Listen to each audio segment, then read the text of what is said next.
We have been a military family for 8 years. We have had both sons during that time. One deployment to Afghanistan during that time. I was 7 months pregnant when he was injured in Afghanistan. So it was 2 months actually to the day of his injury that Jonathan was born. Numerous postings and accessible house, and then our second son and dog.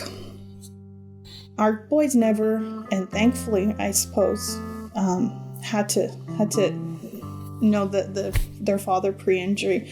This is all they know. I mean, they've only ever known their father in a chair. Johnny's getting into that stage now. He wants to know when I'm gonna stop being lazy and get out of the chair. And with Cameron, Daddy's a rugby player. He doesn't even realize that that's what happened. He knows that I go to rugby practice and I play rugby often, so Daddy's a rugby player.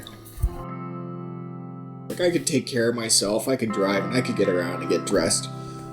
I didn't have any quality of life. It was very humdrum, and I didn't do very much. The peer support was the biggest part, just talking to other wives, other patients who had been through similar things, and knowing that people do live through it, and that they were happy. It's not always going to be instant. It's kind of just it's a process, accepting and adapting, and a lot of that was Christopher's own choice to push himself.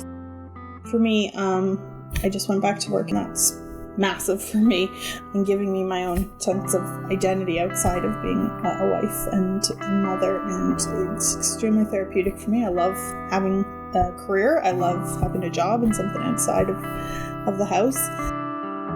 Marriage counseling, couples counseling, whatever you want to call it. I mean, I know stigmas around counseling in general, but it worked. Christopher was, I think, skeptical to say the least, but it was easy. We never had to worry about funding. We never had to worry about, okay, how many do we have left? It was just keep coming as often as you want. It was good for both of us. I got to understand his perspective, and he got to understand my perspective. It's a good lifeline for our marriage. It works for us when we can't see eye to eye. It was completely confidential, which, I mean, I didn't necessarily have any fears around that, but I know from his perspective that was a concern for him. I mean, now he's seen the benefits of counseling and all those things, and he doesn't have the same stigmas, but originally he did. Because really, as Army guys, we all try and push it all down and keep it all inside, and it's not healthy. You're not going to help at all. Just get out there and talk. Talk to your spouse, talk to your family, talk to your friends. There is help out there, whether you want professional counseling or not. Don't try and hide it in a bottle. You're going to end up hurting yourself. You're going to end up hurting the people around you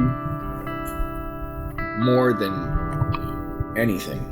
So just know that there is help out there. Just ask.